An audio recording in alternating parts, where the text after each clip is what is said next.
আমি যখন এখানে আসছিলাম আপনারা অনেকে ছবিও পেয়েছেন, প্রায় 200-র মতো আর্মি তারা আমাকে দেখে ছুটে পালাচ্ছিল। প্রায় 200-র মতো আর্মি তারা আমাকে দেখে ছুটে পালাচ্ছিল। ওনাকে চ্যালেঞ্জ করছি, 200 সেনা ওনাকে দেখে পালিয়ে যাচ্ছিল, ছবি প্রকাশ করুন, ভিডিও প্রকাশ করুন।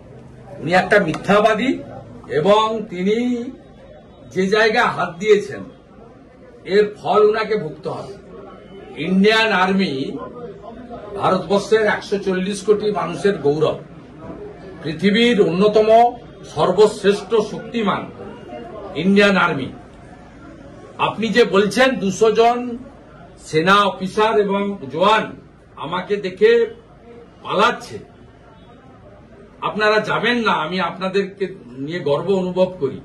তো আপনি যে প্রথম অফেন্সিভ ল্যাঙ্গুয়েজটা দিয়েছেন, আমি ইতিমধ্যে এক্স হ্যান্ডেলে দিয়েছি এবং আমি ন্যাশনাল চ্যানেলকেও দিয়েছি। আমি রাজনাথ সিং, সিডিএস সহ সর্বস্তরে আমি জানিয়েছি যে এই কথাটা একজন রাষ্ট্রবিরোধী মানসিকতার লোক ছাড়া অন্য কেউ বলতে পারে না।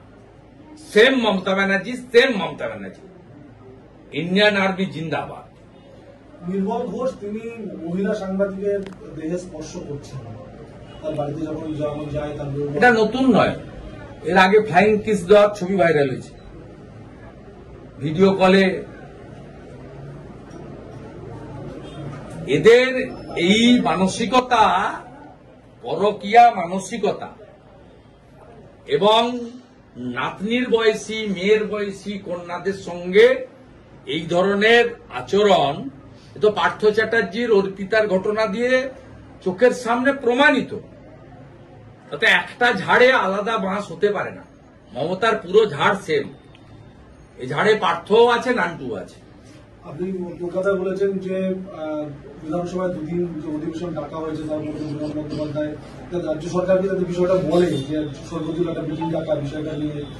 এবং আমি মনোজ পন্তকে চিঠি দিয়ে দিয়েছি যে আপনারা যদি অযোগ্য বাছাই করার কাজ শেষ করে থাকেন, যোগ্যদের পরীক্ষায় বসতে হবে না, চাকরি বহাল করুন।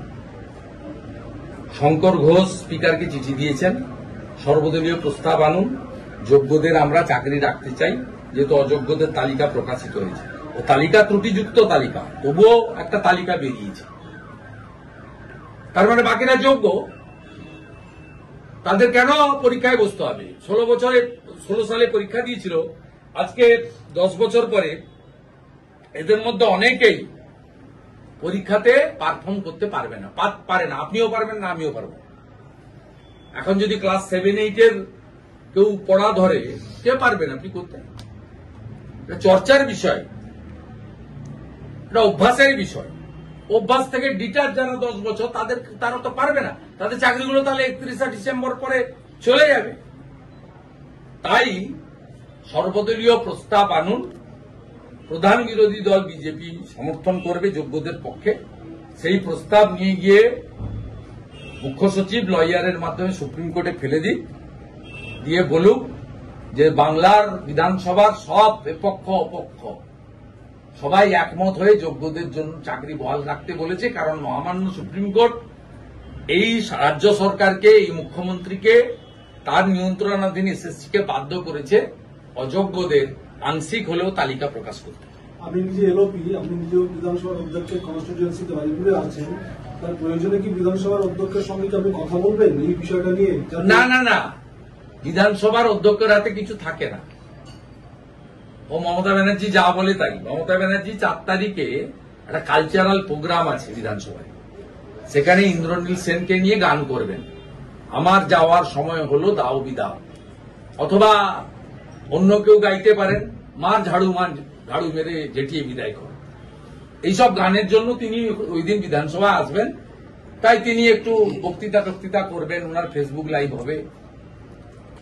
বাংলা বিপন্ন, বাঙালি বিপন্ন, ভাষা বিপন্ন সব করবে। এগুলো সব মক, ছদ্মবেশ। আসল উদ্দেশ্য রোহিঙ্গার বাংলাদেশের মুসলমানকে খালা রাখতে চায়। যারা বাংলা ভাষায় কথা বলে 1946-এ কলকাতাতে 10,000 হিন্দুকে কেটেছিল, যারা নোয়াখালীতে লক্ষ্মী পুজোর দিন 15,000 হিন্দুকে কেটেছিল, আমার মা সহ 3 কোটি হিন্দু তদানীন্তন পূর্ব পাকিস্তান থেকে এক কাপড়ে পালিয়ে এসেছিল, যারা তাড়িয়েছিল তারা কিন্তু বাংলাতে কথা বলেই বাংলা ভাষীদের তাড়িয়েছিল, কারণ তারা সকলেই হিন্দু ধর্মের ছিল বলে। অযোগ্য যারা প্রার্থীরা নাম বেরিয়েছে তার মধ্যে দেখা গেল যে মেদিনীপুরে আছে 200 জন ওপরে বেশি। কি বলবেন? মেদিনীপুরে থাকা মানে কি? মেদিনীপুরে থাকা মানে কি কি বলতে চাইছেন আপনি? কোন চ্যানেল? কলকাতা টিভি? কোন চ্যানেলটা বলবেন তো? বলুন তো।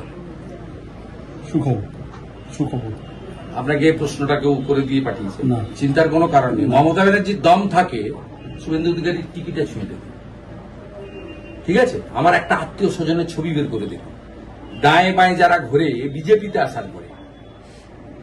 তৃণমূলে আমি যখন ছিলাম ডায়ে বাঁয়ে অনেক চোর ছিল, সে ছবি আছে।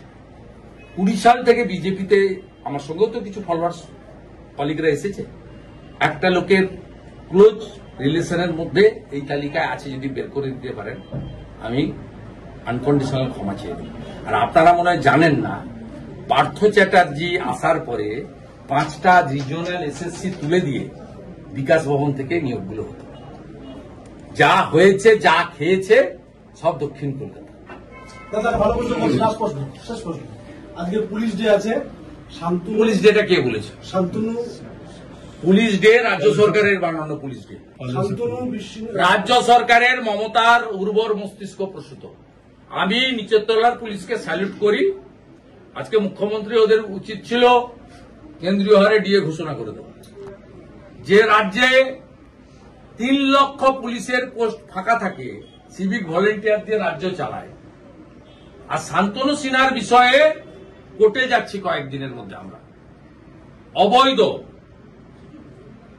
অবৈধ প্রমোশন, জোড়া প্রমোশন, 6টা প্রমোশন দিয়েছে অবৈধ। ও মমতার বাড়িতে বাজার করে, শুনে রাখুন।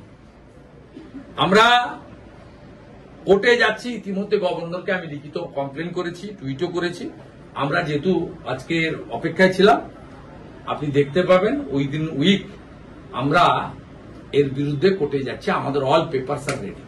শান্তনু বিশ্বাসের যে শুভেচ্ছা বার্তা তাকে ভাসানো হয়েছে সংগঠনের পক্ষে, সেখানে দেখা যাচ্ছে প্রচুর সংখ্যক সিভিক ভলেন্টিয়ার তারা কিন্তু ওখানে তারা আত্মহত্যা করতে বাধ্য হবেন এইরকম ধরনের তারা পোস্ট করেছেন, এবং তাদের ভাতা বাড়ানোর জন্য তারা কিন্তু আবেদন করেছে সিভিক ভলেন্টিয়াররা ওই পোস্টে।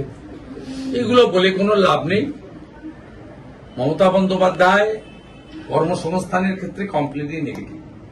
আর যাকে যা বেতন দেয় সেই টাকা দিয়ে কারো সংসার চলে না, ঠিক আছে? এর মধ্যে অল্প সেকশন সিভিক ভলেন্টিয়ার্সকে তোলার কাজে ইউজ করছে, ভোটের জন্য ইউজ করছে। আর অধিকাংশ ডাক মাস্টারও তারা, অধিকাংশ সিভিক ভলেন্টিয়ার্স বঞ্চিত হচ্ছে। 9-10 হাজার টাকায় কারো সংসার চলে না। মমতা ব্যানার্জিকে সরান। চাকরি তো কারোর যাবে না অভিযুক্ত লোক ছাড়া। যারা ভিডিওতে আছেন, প্রমাণ হয়েছে অনৈতিক করেছে, তাদের বিরুদ্ধে বিজেপি সরকার এলে আমরা বলেছি না, বদলাও হবে, বদলাটা হাতে নেব না আমরা। আইনগতভাবে, পদ্ধতিগতভাবে সংবিধান মেনেই নেব। কিন্তু এই রাজ্যের আংশিক কন্ট্রাকচুয়াল কোন লোকেরই কর্মসংস্থান বিজেপি খাবে না, বরঞ্চ তারা সমকাজে সমবেতন পাবে। আরো ভালো ভালো খবর দেখতে সাবস্ক্রাইব করুন বাংলা হান্টের ইউটিউব চ্যানেল। বাংলা হান্টের আরো খবর দেখতে নজর রাখুন। বাংলা খবর মানেই বাংলা হান্ট।